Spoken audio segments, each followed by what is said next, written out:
हरिओम प्रिय दर्शकों, यदि आपकी वृश्चिक राशि या वृश्चिक लग्न है तो इस वीडियो को पूरे ध्यान से देखिएगा, समझिएगा। इस वीडियो में हम समझने वाले हैं, जैसे कि आपने थंबनेल में पढ़ा, कि बहुत बड़ा तूफान आ रहा है। ये जो तूफान आ रहा है ये बहुत बड़ा क्यों है और ऐसा क्यों मैंने लिखा, ये भी समझेंगे। और इसका प्रभाव आपके जीवन में क्या पड़ेगा, और ये प्रभाव बहुत गहरा पड़ने वाला है क्योंकि ये लंबे समय के लिए है। और संभव है कि इससे पहले आपने कई वीडियो देखी होगी, पर इसमें हम गहराई से समझेंगे डिटेल में कि क्यों ऐसा हो रहा है और इसके पीछे क्या कारण है, क्या निवारण है, क्या समाधान है। प्रिय दर्शकों, आपने सुना होगा कि 30 जून ये तारीख बहुत महत्वपूर्ण है, क्योंकि 30 जून को शनिदेव अब वक्री होंगे।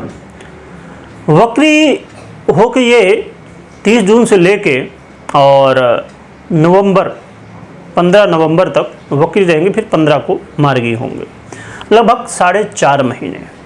अब जैसे हम बुध की बात करें या चंद्रमा की बात करें तो बुध 20 से 22 दिन ऐसा एक राशि में लगभग उनका गोचर होता है। बाकी कुछ स्थितियों में कम ज़्यादा होता रहता है।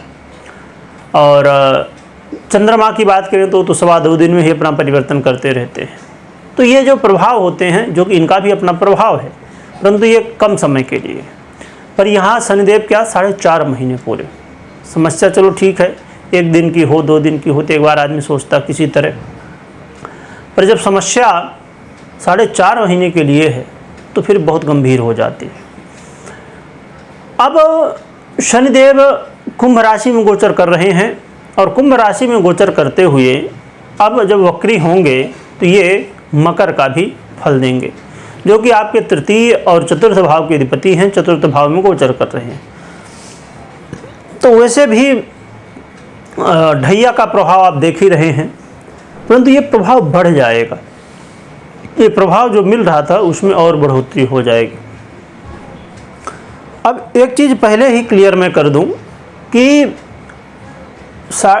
ढैया का मतलब हो, चाहे 7.5 का मतलब हो, या वक्री हो रहे हों, चाहे मार्गी हो रहे हों, या दशा चल रही हो, कोई भी स्थिति हो, उसका प्रभाव हर एक व्यक्ति के ऊपर सेम नहीं पड़ सकता है।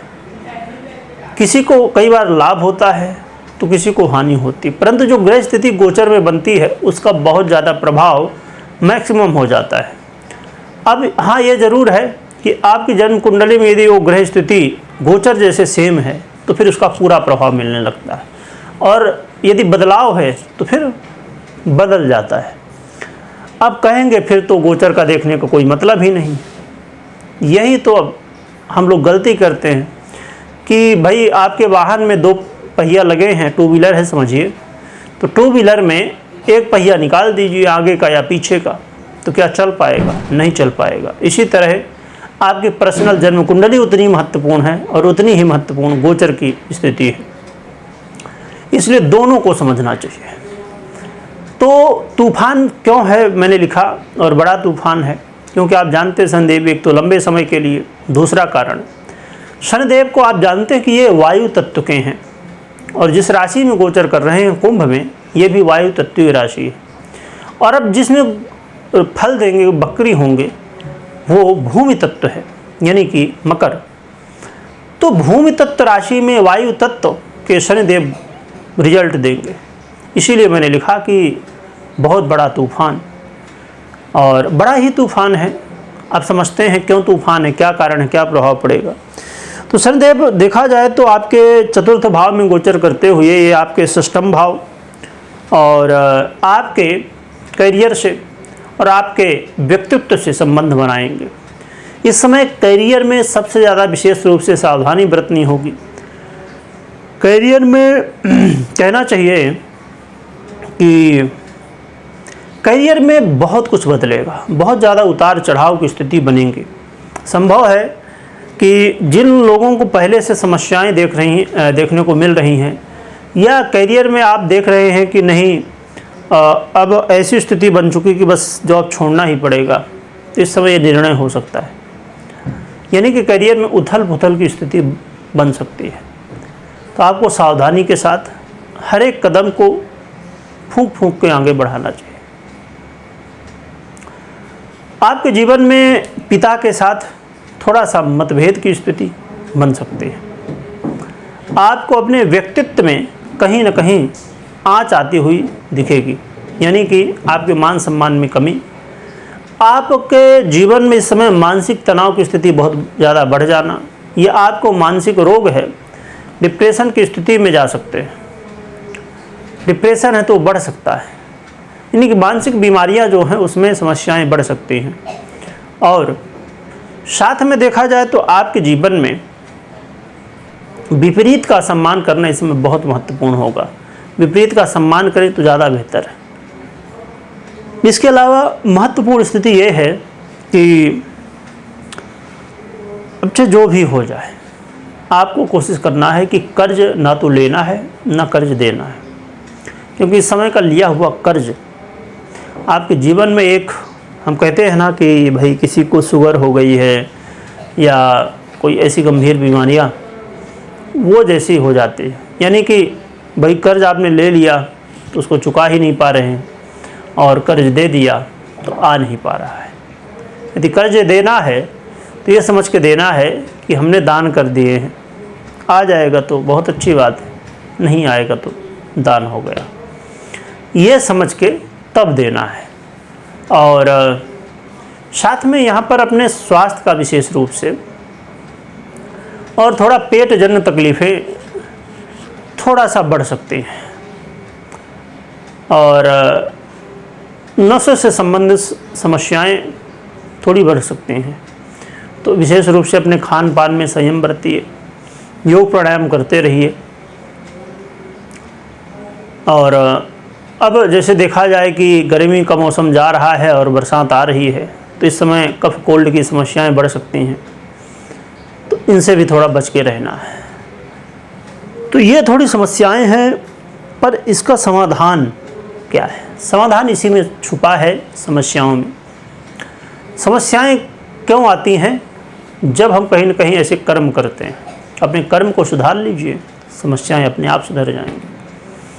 शनिदेव को, जैसे मैंने कहा, एक ऐसे टीचर हैं जो कि 100% आपको इन्होंने कहा है कि बेटा ये होमवर्क करना तुम्हें करना ही है, कोई बहाना नहीं चलने वाला। तो अच्छा क्या है, करना तो है ही है। आप जाओगे, आप क्लासेस जा रहे हो, क्लासेस से आपको होमवर्क मिला, आपने किया नहीं, टीचर ने कहा तुम यहाँ सामने पहले खड़े हो जाओ, अपना होमवर्क करो, फिर एंट्री करो, ठीक है। और जब एंट्री हो गई, आपकी क्लास पूरा हो गया, तो आप कितना आधा घंटा लगा दिए अपना होमवर्क करने में। तो क्या टीचर ने कहा कि आधा घंटा और ज़्यादा तुम्हें क्लास अटेंड करना पड़ेगा। ये होने वाला है, यानी कि कैसे भी हो शनिदेव ने जो कहा है वो करना ही होगा, ऐसे टीचर हैं। इसलिए थोड़ा सा अच्छा क्या है कि हम पहले ही कर लें, हम यानी कि हम कर्म अपने बेहतर करें। जब हम अपने कर्म पूरी तरह से अच्छे से करेंगे जिम्मेदारी से, तो शनिदेव हमको समस्याएं नहीं देंगे। और उपाय की हम बात करें तो उपाय के रूप में आप हनुमान जी की आराधना करिए। वैसे भी आप कर ही रहे होंगे, यदि नहीं कर रहे हैं तो शुरू कर दीजिए। हनुमान जी की शरण ही एक ऐसा माध्यम है कि जो शनिदेव, राहु, केतु, जो भी ग्रह हैं, सबके समस्याओं से बचा सकते हैं। तो शनिदेव की ये जो स्थिति है, इससे बचने के लिए आप हनुमान जी की आराधना करिए। हाँ, कर्म जो किया हो तो भोगना ही पड़ेगा। अब एक चीज़ मैं पहले ही बताया आपको, अभी भी डरना नहीं है। डरेंगे तकलीफ़ें बढ़ेंगी। यदि सामना करेंगे कि आपका जो कर्तव्य है उसे करें, तो आप इन समस्याओं से बड़े आसानी से आगे निकल सकते हैं। अब कुछ लोगों के मन में हो सकता है कि पंडित जी, ढैया तो चल ही रही है, हम समस्याएं झेल ही रहे हैं, तो अब क्या हो जाएगा? अब ये हो जाएगा कि समस्याओं को किस हद तक समझा जा सकता है, ये स्थिति बनेगी। चलिए अब हम आगे बढ़ते हैं। और हमेशा की तरह मैं बता दूं कि अपनी जन्म कुंडली जरूर चेक करिए, या तो कुंडली का विश्लेषण करवाइए यदि आपने नहीं करवाया है, क्योंकि इसको समझना ज़रूरी है। और यदि आप वास्तविकता में राशिफल देखते हैं तो आपको अपनी कुंडली के विषय में थोड़ा सा ये तो होना ही चाहिए कि हमारे, अब जैसे हम शनि की बात कर रहे हैं तो शनि की क्या स्थिति है, कहाँ बैठे हैं, किस राशि में बैठे हैं, हमारे लिए कारक है या कारक है, ये सब चीज़ें थोड़ा पता होनी चाहिए, जिससे आप राशिफल जो देखते हैं ना उसमें भ्रम ना हो।